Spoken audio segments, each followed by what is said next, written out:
Guests of the Altwire Podcast are recorded remotely. Due to the nature of remote recording, certain issues such as reverb or background noise may exist in some of these interviews. Although we will always try our best to clean up the audio in post, please be advised that certain issues may still remain. We appreciate your understanding, and we hope you enjoy the show.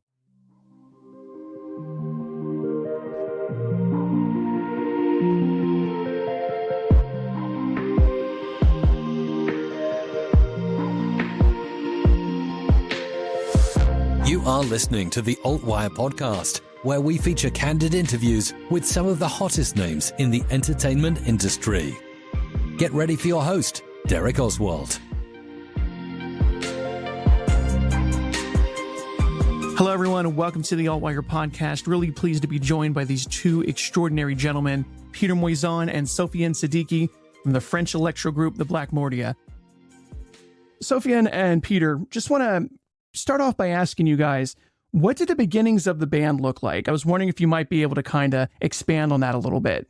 Of course. So story is, as big music fans that we are, we all had that dream to, be in a band, go on tour and stuff. So I decided to start the band quite a few years ago, and Peter came a little later. But what's funny about the beginning of our band is, we are from France, okay? France has a pretty small rock and roll scene. So it was quite unusual for young kids to want to be like rock stars or something. So we had to face like lots of funny rejection. Let's say fighting shows. We had to pretend that we were a pop band when we started, just to be able to have shows booked and stuff. It was quite funny, but then we decided to make the project quite serious. And at that moment, Peter came because he was, and he is, the frontman that we needed.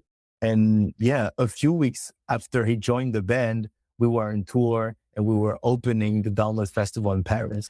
What did that do for your mental state? Like, how did that feel to suddenly be in front of all those people? To be honest, on my side, everything happened really quickly. So I didn't have the time to process the idea that I was actually in a band with some people that were actually convinced that they were doing something right and that they deserved attention, and they were really hard workers, and they were crossing boundaries that many, you have this kind of feeling in France that you kind of go against the flow and against the wave. So you have to fight like twice harder. So that was a moment. Yeah. Like just being in a band. I just came back from London, was having like a really tough situation. Like everything was like really precipitated, and it happened like that. So it was a great moment. What about you, Sofiane? Mentally, it wasn't shocking, to be honest, because when I started the band, it was a part of the plan to open the Download Festival one day. So we were proud to be able to do it. But at some point, we felt that we deserved to be there, and we wanted to prove ourselves and work hard and get inspired, because that year of the festival, Linkin Park was the headliner. And I know for a fact that you like that band. So for us, being able to be on a festival where Linkin Park is headlining was amazing.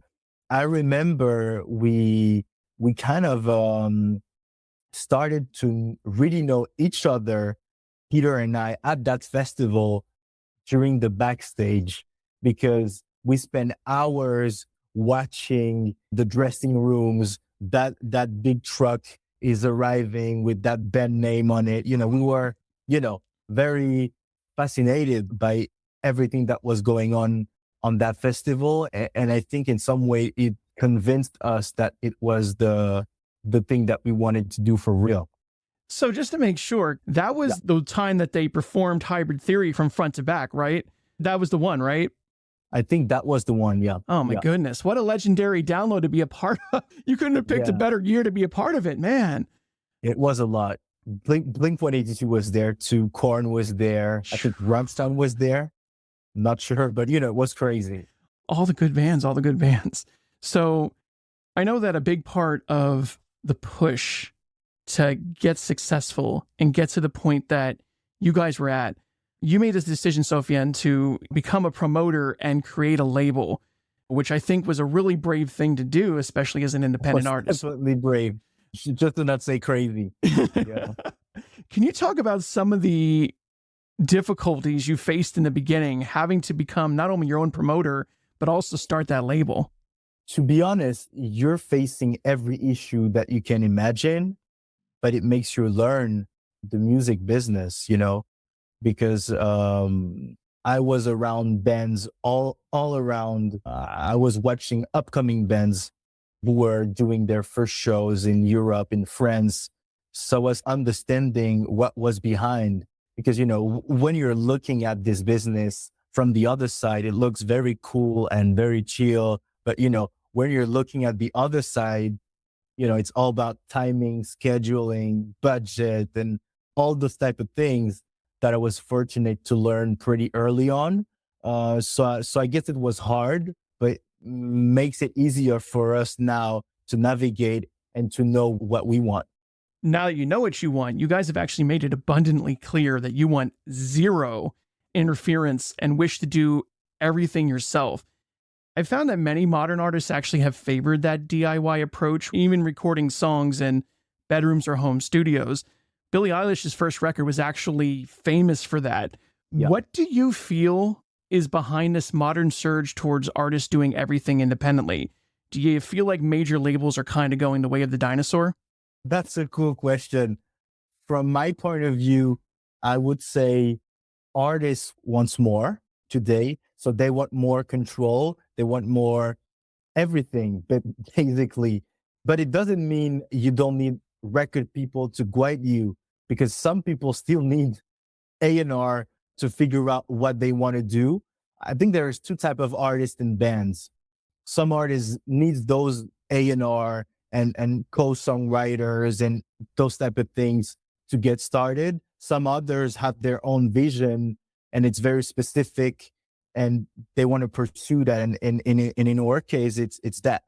How about you, Peter? Because I know something that's very infamous in the rock music world. You think of any band that's made it big within the last couple of years, every one of those bands has a horror story about somebody from A&R or somebody from the label coming in and attempting to completely change things. Great example, Evanescence, Bring Me to Life was never supposed to have a rap act in it. But unfortunately, the label, seeing how big rap rock was suddenly becoming again, pushed them to have someone on there.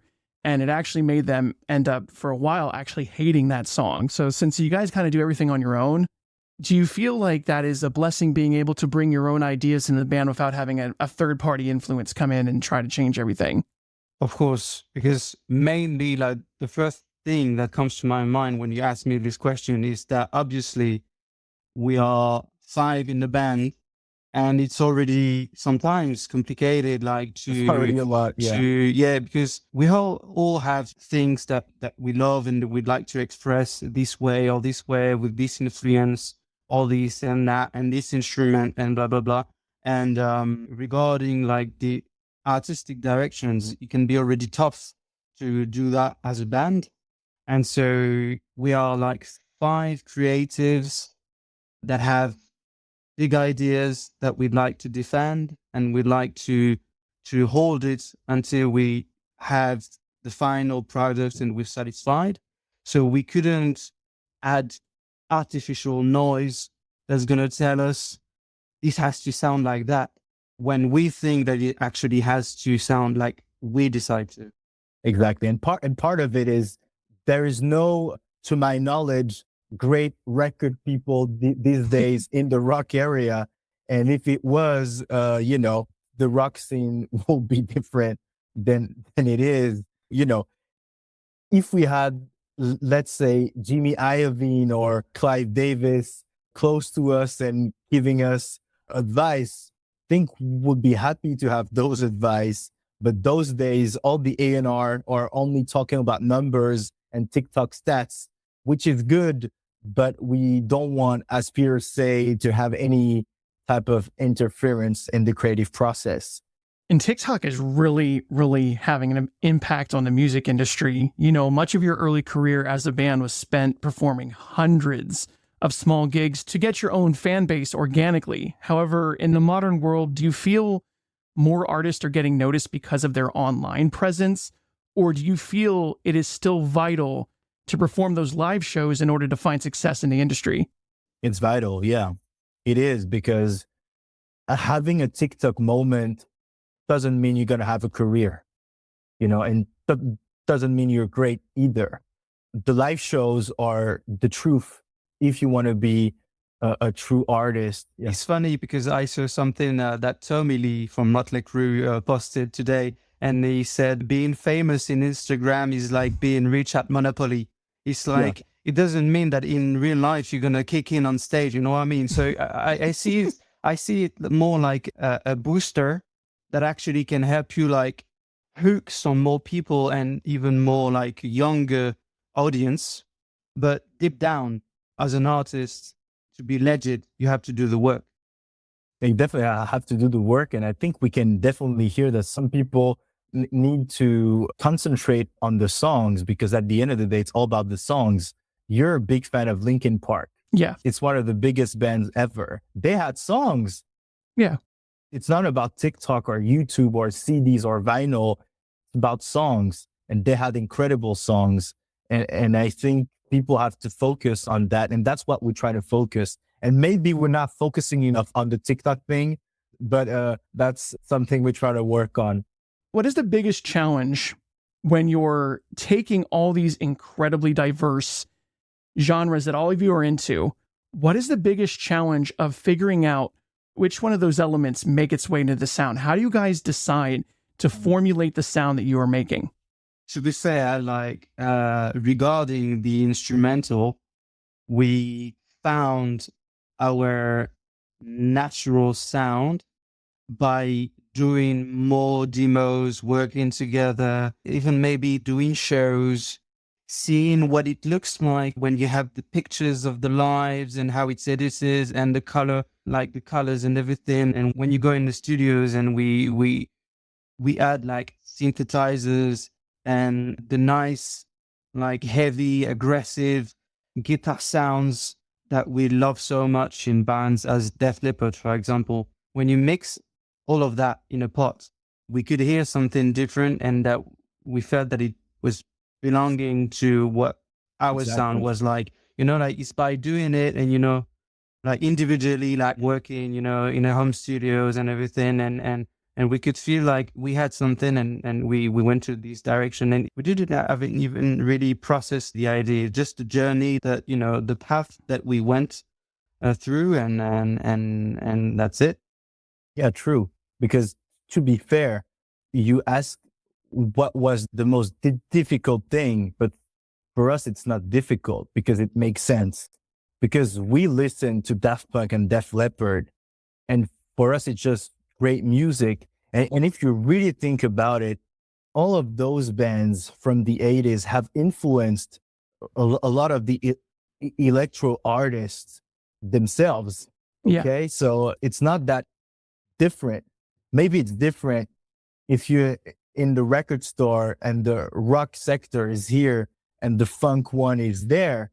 But at the end of the day, some of the biggest rock songs are disco rock songs, and that's it. You know, it's just great music. And there's so many good examples that I can think of with what you're saying there. For example, David Grohl, widely considered to be one of the best drummers of all time, has flat out said that his drumming is disco. That if you listen to Smells Like Teen Spirit, exactly. So this is what I'm talking about. Like if you listen to 1970s disco drumming, it is his style to a T. Another great example, The Prodigy, R.A.P. Keith, one of my all-time favorite electronic acts. One of the favorite things that I do see on TikTok, there's this channel that does sample breakdowns, and they'll do it with Daft Punk or with Prodigy, sometimes even of Kanye West. But then when you're listening to what they took those samples from, their disco records, their soul records, their rock and roll records, even the bands that you use as influences, they learned from other artists before them. And so there's no such thing as one genre. It's true. There's no such thing as Who genre cares anymore. about that? Exactly. Like, who cares? Like, even Def Leppard in 1987, when they did Hysteria, think about it. It's all electronic drums, super pop.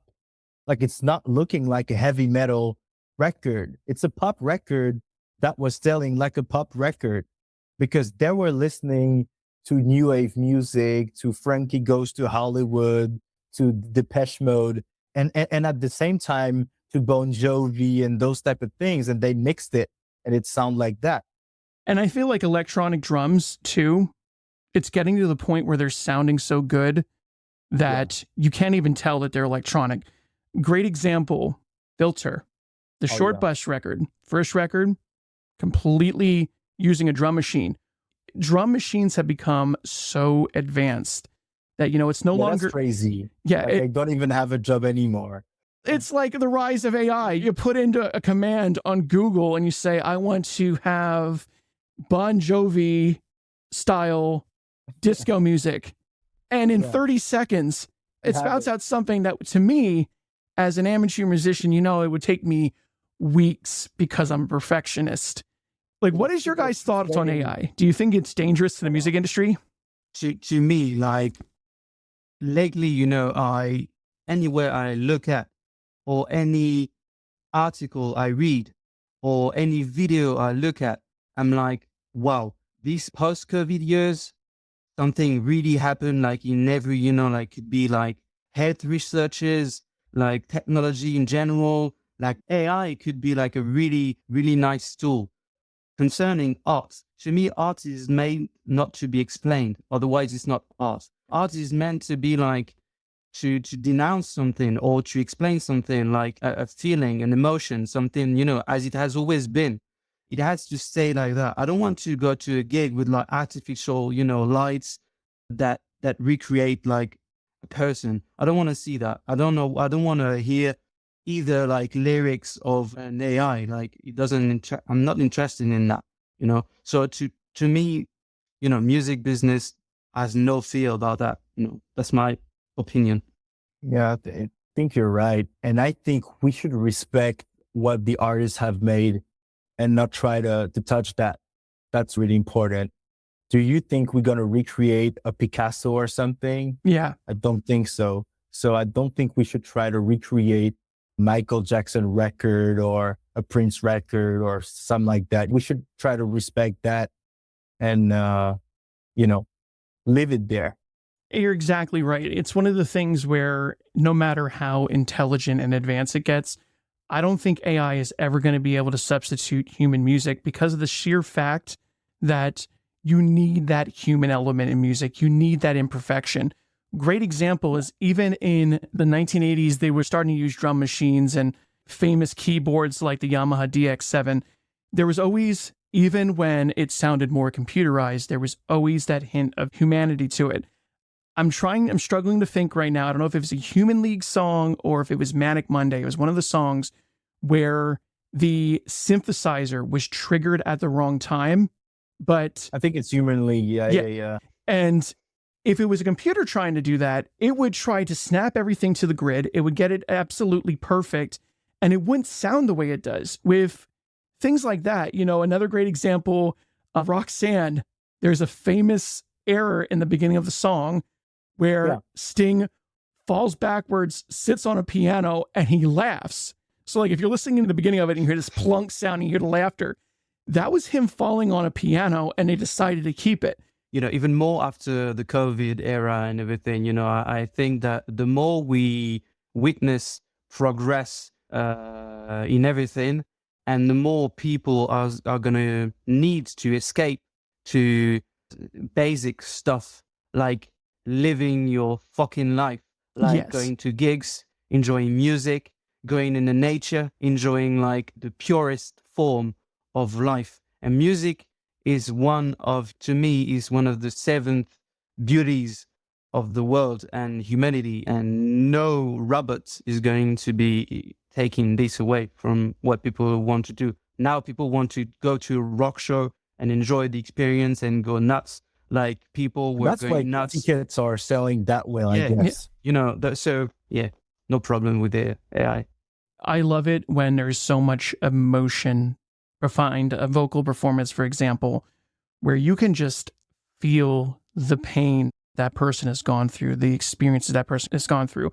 And that's why music such as rock music, for example, that normally has a lot of emotion in it, why it resonates so well with listeners. I don't know, Sofiane, did you hear when you said pain? Yeah, Strange Love. because we have a thing with Strange Love, the song of Depeche Mode, and when he said pain, I was like, oh wow, that type of pain.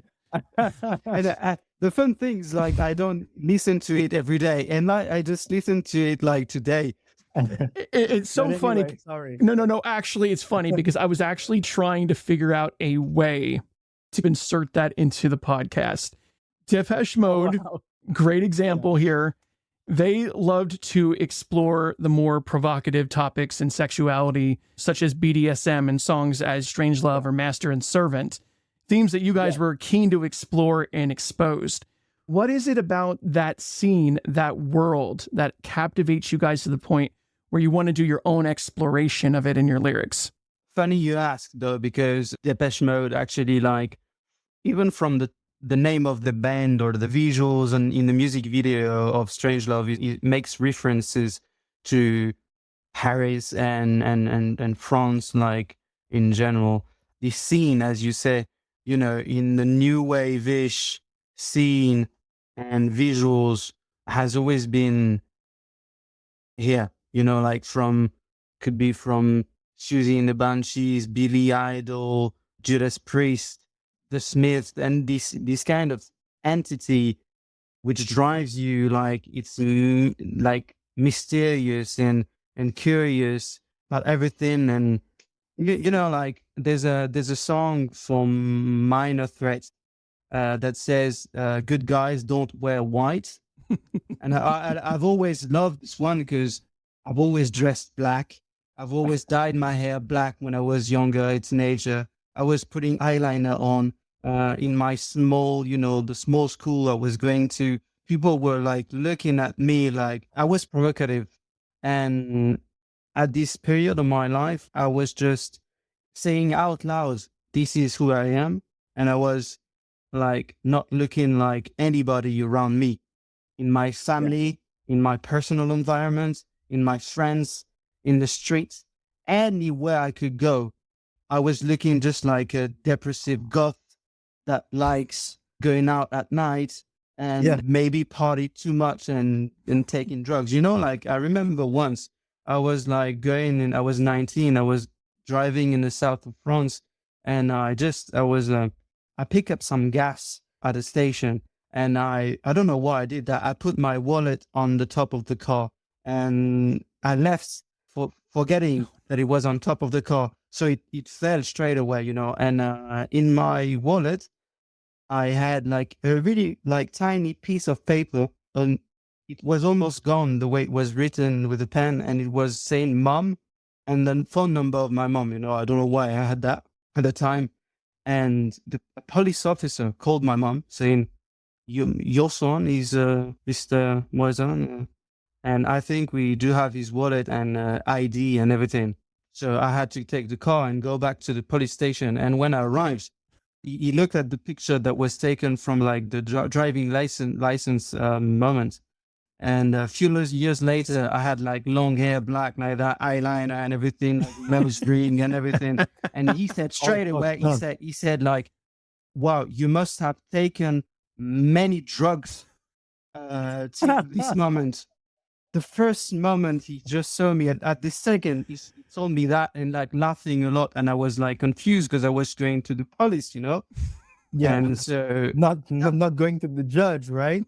Yeah. so that tells you, like, every day, like, and that's part of the identity, and we all share that. And it's also, like, something that some people don't really know and think that it's a bit They don't weird, and understand it. they don't understand. And it's not more because we don't like that more because it's provocative. It's just I could dress like that, taking my coffee in the morning and look like that. I mean, that's what I like to see in the mirror. Yeah, truth is, we like that. You know, we spend a lot of time rehearsing in Berlin, and they're famous for having crazy clubs over there in the BDSM type of scene. And let's say that when we are there, it's like home for us. Yeah. Sounds crazy, but that's true, because people are not judging each other. They're just themselves. Some of them are in normal suits. Some of them are wearing leather and stuff, but it doesn't matter. People are themselves, and that's what we want. That's what we are. And that's what we fight for. And I feel as a whole, the BDSM scene is widely misunderstood. Like, for example, I think one of the most damaging things that happened to the BDSM scene was 50 Shades of Grey, because it completely portrayed that scene in the wrong light. Because let's just be honest, I don't care how people try to romanticize that movie. The guy was abusive. The guy was an asshole. And it started making think that, this is all of a sudden all these guys go and they're like, oh, this is what women want. And you got a whole bunch of horrible men that suddenly flooded into the scene. True. And gave the scene a bad name. But everyone just thinks, it's all about, the power dynamics, or, they, and Do you want to know what? Like, I completely refuse to watch that movie because it's too, as you said, it's romanticized and, it's polished as people want to see it on Netflix or I don't know what. But the truth is that it's not inclusive. Nope. There's no diversity. People cannot reflect themselves and see themselves through that, except one guy that's maybe an asshole that knows he's good looking and just want to have one or two women sometimes and just take into his bat caves that turns out is a cave that you don't want to spend the night in. You know what? It's not, so I'm not really, surprised that you talk about this one because like I just heard about it, like not even like 5 days ago, and someone told me, "Oh, have you seen it?" And I'm like, no, it's just shit. I mean, like if you go out and live the life, do the same, and you're just gonna see that it's just the only common thing is just like the tools they play with. That's it. that world is the only world that I feel that you can be whoever you want to be in that world, that you can feel Exactly. to be as open as you want to be. Like you can have, cisgender people, transgender, lesbian, gay, bisexual, two-spirit. That is the one community where you're going to see people from all different walks of life. It's not going to matter what skin color they are. It's not going to matter what their preferences are.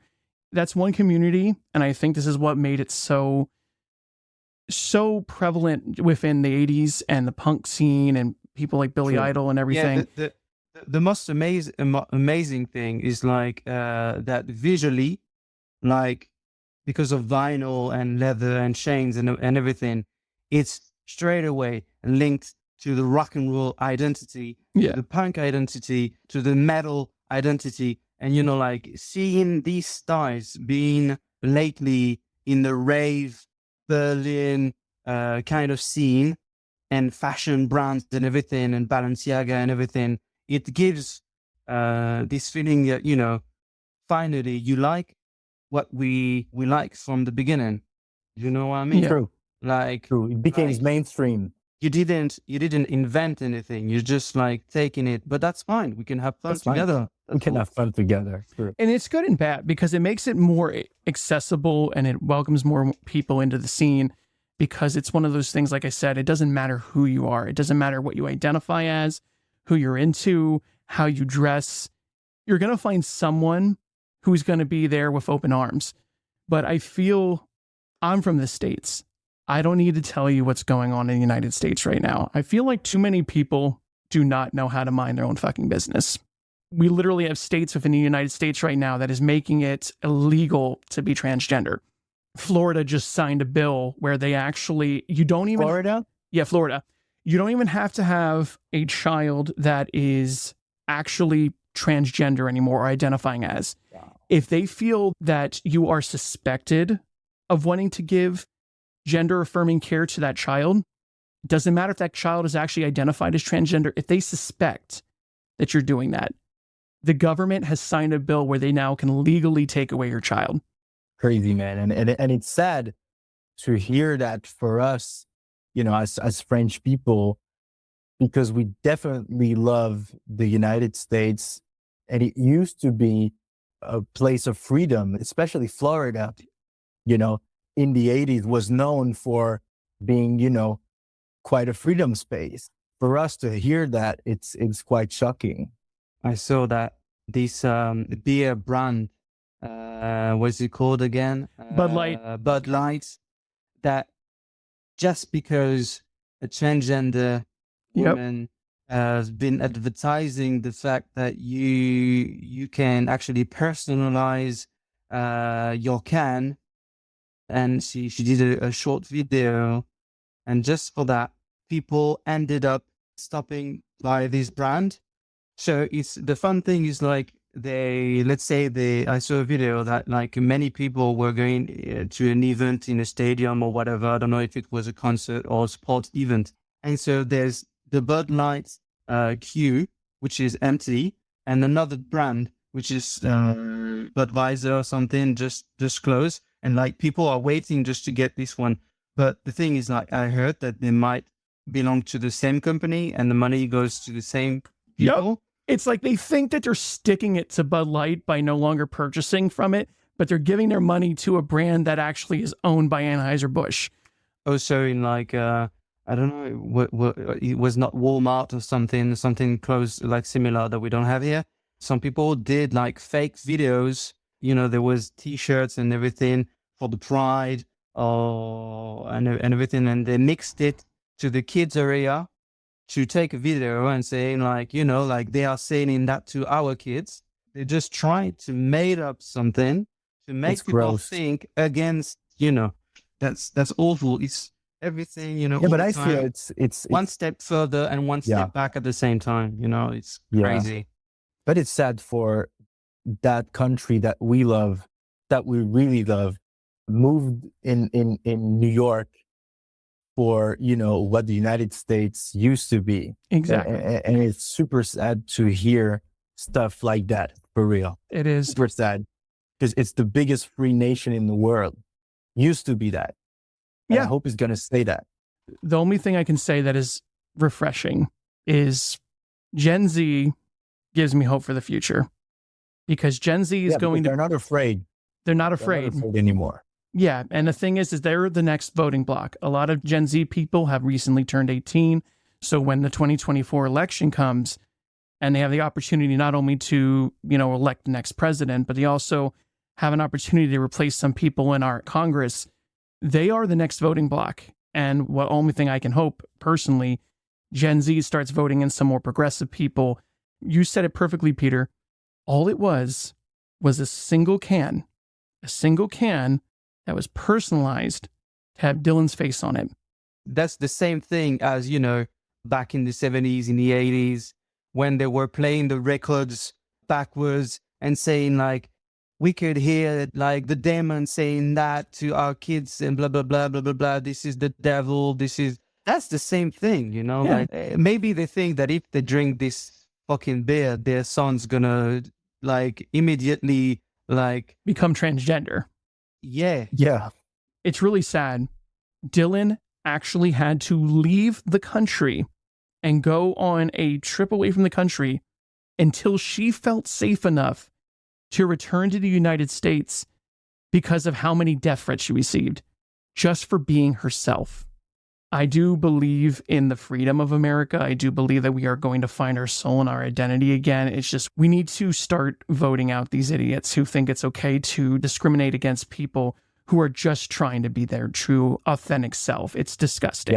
Yeah. And, love the fact that we're talking about real stuff because, at the end of the day, talking about your single and stuff, that's cool.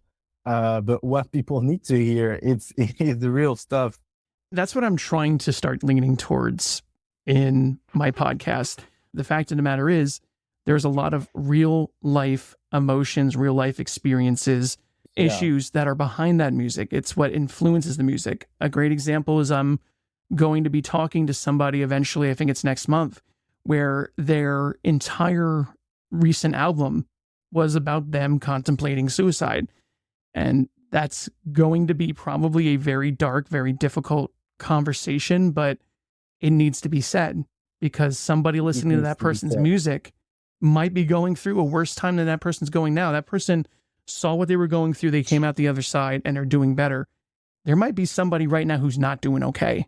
I don't want to listen to a podcast where it sounds like it's been pre-rehearsed. I want to be able to hear real life stories, to learn the stories and the identities behind the songs. Because there's an image that you project to the world. There's an image that people see in promotional photos and music videos.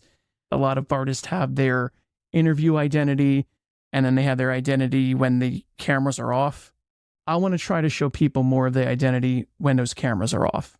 I want people to learn who's really behind the music that they're listening to.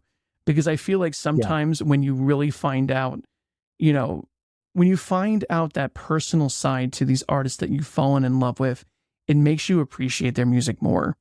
Given that you guys are so dedicated to being your authentic selves and never having to half-ass or compromise on anything, how do you hope that your music will influence listeners in their own exploration of expression and self-identity? I think that half of the job, if I can say that, comes from the music, comes from the atmosphere. The visuals are quite important as well because it sets the backgrounds and what's your identity and your values and everything that you share with people. If you hear just an instrumental of Depeche Mode or Judas Priest or Def Leppard, you can fluctuate or travel in the music history map and grab a moment and an era that belongs to it and what people used to think and say and do and wear and act and everything interacts with people. If I said you David Bowie, maybe you're going to think of 3 things that he said. Maybe you're going to think about the city where he's from, what people do there, and etc. And regarding the Blackmordia, we can straight away link to Paris, to the culture we had around haute couture, like the fashion atmosphere and everything. Maybe they're gonna hear one of a song and by just hearing the lyrics, like see themselves struggling with something or whatever, like the past experiences to me made who I am today. To be honest, I've been struggling most of my life since a very young age as a teenager for many reasons. Could be family, could be feeling that you don't belong to any place or any style or anything. And then you grow up building this and keeping this in your head, and you're just like trying to escape from the society and the boundaries. And, like life has to be like this and has to be like that. You cannot make a living with music. I could hear with art in general when I was younger as a kid. All these past experiences and struggling with drugs and addictions and everything are going to talk easily to someone who's struggling with any kind of addiction. And in 2023, as we said earlier, music is going to be very important to people as an escape. Because, if you're not stable enough, we have too many tools that, humanity cannot. Everything is too easy and you want everything like this and without any talent and without working and without feeling the pain. And, there's a drug to cure any pain. So people can just, take your headphones, take a sit, enjoy the songs, enjoy the lyrics, enjoy the atmosphere, and try to escape. Well said. It's just about escaping, being proud of who you are, because that's what we do and that's what we want people to feel, basically. Something that I always remind myself, and I feel like anybody should remind, is that they're one of a kind. there is only one you. Yes. Every Yeah. person has their own identity. And if you're ever feeling like you don't belong or that you aren't welcome in a certain subculture, don't use that as an excuse to crap on yourself, to think that you are less because of that. Celebrate your individuality. Recognize the You're fact probably more because of your own self. You're probably exactly. more. You're more because of your own self. And that's been a journey that I've been on myself. It's funny when you talk about when you were like in your late teens, early 20s, that you had the long hair and the eyeliner and the piercings and everything else. I had a moment when I was, maybe 15, 16, where I didn't exactly know what subset of culture I wanted to belong to. I didn't know who I was. So, one moment I had fire engine red hair. You're looking at me now. I look kind of normal, I kind of have curly hair. No, and Mom, this is not a phase. yeah, no, Mom, it's not a phase. Exactly. I have curly hair now and a beard and everything else. But, for a while there, I had bright fire engine red hair. Another moment I was wearing a freaking Sergeant Pepper-like jacket around the time the Black Parade came out because I thought that was so freaking cool. I was like half inspired by the Beatles, half inspired by My Chemical Romance. So I'm walking out in public with a freaking band jacket on. And people are looking at me, turning their heads. Maybe some old ladies passing judgment. But you know what? Yeah, you know how it feels. It is so important in a time when everybody is trying to condemn you for being your true, authentic self, that you use that opportunity to gravitate to who you are even more. Hold on to your ideals. Don't let society force you with the way they're looking at you or the way they're judging you to be somebody different.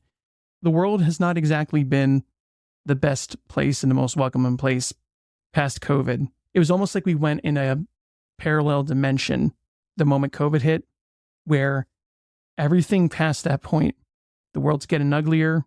All these laws are popping up trying to prevent people from being who they really are.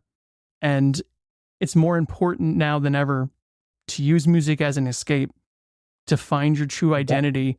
Super true. And to hold on to it. That's why artists needs to be themselves too. Yes. They need to celebrate their difference in their sound and their image. Everyone is telling us every day, you're not rock enough, you're not blah, blah, blah, you're not this, you're not that. And we're fighting every single day to, all the DSPs, the press agents, the whoever, to tell them that we want to be ourselves and that's who we are. Yes, we have a lot of influences. Yes, we like to have a particular sound to mix this with that. And we're proud of that. It's so easy to, kind of have a fear for your career and be like, okay, I'm going to sound like other bands. I'm going to look like other bands. I don't want to, but that's not who we are. We just don't care.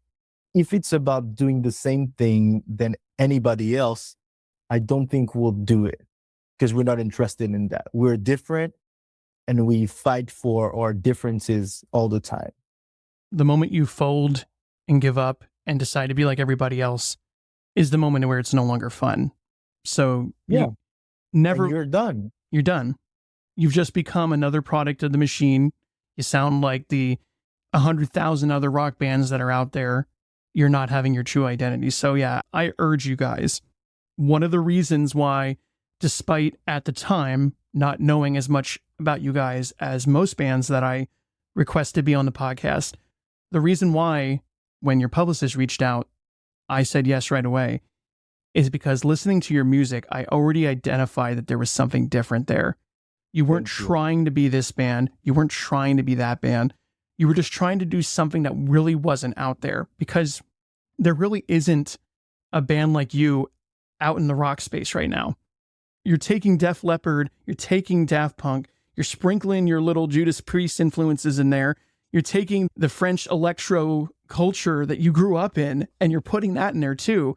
And what's coming out is something that would sound just as welcome at Studio 54 as it would sound on Octane, which is one of the big rock stations here in the US. And I think it's really important that bands start to be authentic when you're not trying to sound like whatever band's number one right now, and you're just doing something authentic. You're authentic. You don't give a shit if some A&R person at some major label thinks you guys are the next big thing or not. You're doing what you want. And when you listen to music that feels like it came from the soul and didn't feel like it was just some industry plant or some rubber stamped band that sounds like every other freaking rock band that's playing on Octane right now, people gravitate to that. And that's why, you're still a quote unquote younger band, even though you really aren't because you've been around for a while. But the fact of the matter is, you're going to probably have some pushback along the way. Anybody doesn't like the way we love that. We love that we're in the good direction, because we don't want to be like the other bands. Like, it scares me. Like, people don't even realize like the bands that they love were different. Just think about it. Either Rolling Stones or Queen or Led Zeppelin or Linkin Park or Muse or whoever, they crossed genders all the time, musically, all the time. And that's why they're special. Imagine if Freddie Mercury wasn't the absolute icon of self-expression that he was, and he just decided to go, you know what, maybe they're right. Maybe the world isn't ready for this. Imagine a music world without Bohemian Rhapsody. It would be super sad. How many bands were inspired just from that record? Identity in music is so important, and I am so glad there are bands like you guys that are pushing the needle and trying something different. I think it's the best thing we have right now. I'm sick and tired of opening emails and finding 5 bands that are indistinguishable from each other. And it's no fault on them. Yeah. It's just some A&R guy along the way told them, this is what you should sound. This is what's marketable. They didn't understand that if they had done exactly what they wanted to do and told that person to go pound sand, they'd be making music that identifies and has that soul that I feel is missing so much from music right now. Exactly. And you know what the funny story is? When we first recorded the album that we are going to release this year, it has a lot of songs that are not going to be released. Because you know why? When the COVID hits, we had a moment to re-listen to everything. Mm-hmm. And we were like, something is wrong. The songs are good. Maybe we didn't found little thing that makes us stand out musically. Yeah. A few weeks before actually releasing the album, we decided to almost redo it from the beginning. And we added like 6 or 7 songs. So it's actually quite a new album now, because we needed that moment to realize that we needed to be ourselves. Sometimes you're so afraid of everything that you want to sound and look like others. And don't get me wrong, when you don't know, that's what you want to do. We toured with lots of bands. So when you see those bands being successful at what they do, you think, okay, I'm going to do that and it's going to work. But it doesn't until you found that specialness that makes you stand out. Yeah, exactly. And I'm glad that you guys had the opportunity to release a body of work that you guys can feel completely proud of, because that's the most important thing. The moment you start mailing it in, it just doesn't feel authentic anymore. Yeah. So to help kind of, start to wrap things up, actually, you know what? There is one question that I didn't ask you that I ask every band or artist that I ever had, and it would just feel like kind of a naked podcast if I didn't have it. So far in your journey together, what has been one of the most hilarious memories you've had so far? One of the funniest things that ever happened to us is, I think 4 or 5 years ago, we had a show in Poland. I'm not going to name which city, but we had a show in Poland. We had to, I think, drive maybe 11 or 12 hours to get there. So when we get to the show, we were a little late and we were actually opening to another band that night. Okay. And I don't know what happened that night, but we just decided to be complete rock stars and don't give a shit about anything. So we were late. We started to talk with the headliner's girlfriend drinking the alcohol. And I think our stage time was like 25 minutes. We decided to stay 35. It was all crazy. And the next day we received like an email from the agent or whoever saying that we were never going to play another show Europe. in Europe. And next thing you know, I think 6-7 days later, we were opening for Gojira.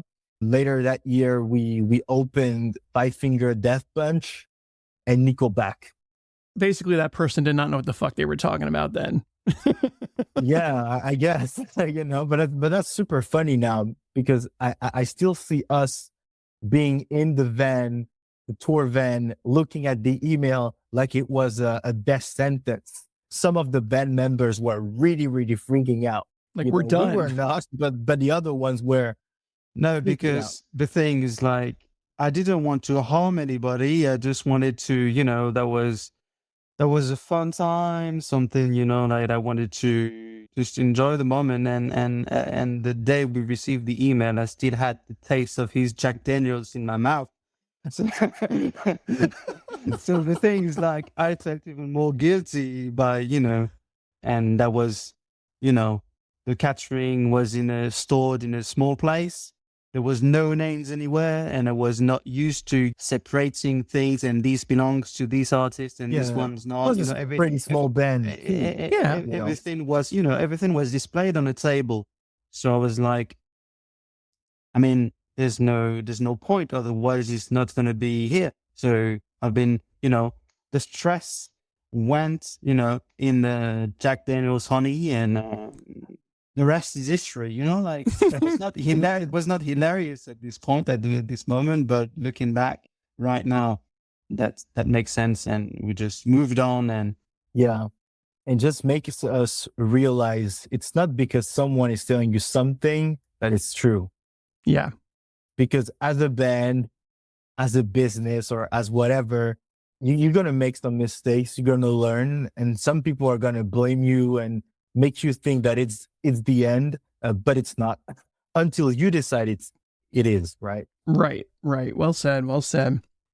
Well, I just want to say, hands down, of all the podcast episodes I've recorded, has to be my absolute favorite. You guys were unbelievable. So I just want to close off. Oh, absolutely. You're so welcome.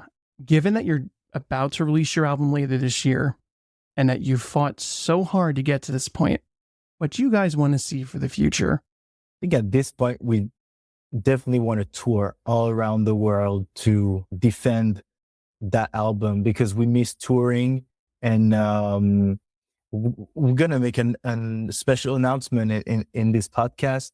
Okay. We're going to play our first US show at the Roxy in Los Angeles on February 16th of 2024.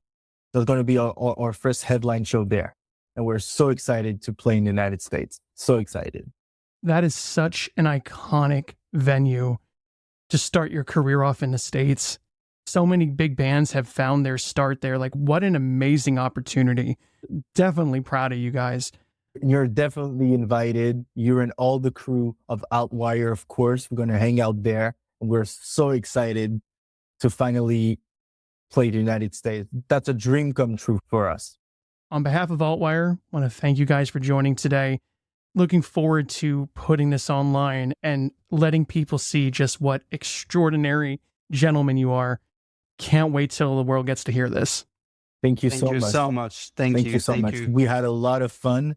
And I can tell you, it's going to be tough for us to have more fun in another interview of our podcast, for sure. Yeah, just one word, I kind of been waiting for a very long time to be able to have this mask off, because all the time you just want to please people. Sometimes you just want to, you don't want to say too much. You don't want to say not enough.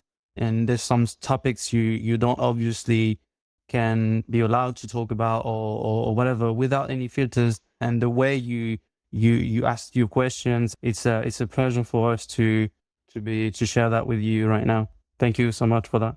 Absolutely. It's been a complete honor allowing you guys to do that. I appreciate you so much for bringing your authentic selves, taking that mask off, not trying to be the PR rehearsed version of yourselves, and literally just showing me who you really are, because that is what made this podcast episode so special. So I want to let you guys finally get a chance to go to bed. I think it's about 2:00 in the morning almost where you guys are. Yeah. But hey, thank you so much for joining me today. And I cannot wait to see you guys touring the United States. Yeah. Thank you so much. Cheers. Cheers. Hey, thank you so much. And that brings us to the end of this episode. I want to thank you for listening to the Altwire Podcast. If you like what you heard, please feel free to give us a review on your DSP of choice, and stay tuned for more episodes as they become available. My name is Derek Oswald, and I thank you for listening to the Altwire Podcast.